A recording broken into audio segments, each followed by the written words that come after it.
Hello. Hello, আমি Jio company থেকে বলছি, আপনার রিচার্জটা শেষ হয়ে গেছে। বাহ, দারুণ তো। কিন্তু আপনি কি করে জেনে গেলেন? আরে আমি কোম্পানির তরফ থেকে কথা বলছি, 15 দিন হয়ে গেছে আপনার রিচার্জটা এখনো করা হয়নি। ম্যাডাম, কোনো সমস্যা হয়েছে? হ্যাঁ, সমস্যা তো হয়েছে। আমার কিডনিতে পাথর হয়েছে, ডাক্তার বলছে কিডনিটা বের করে দিতে।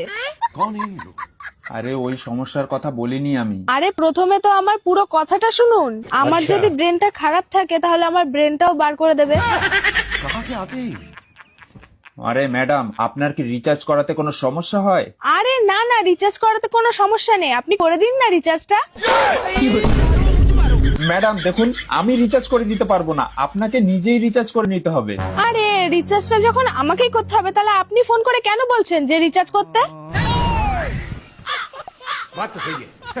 ম্যাডাম, আমাদের কাজই হলো বলা।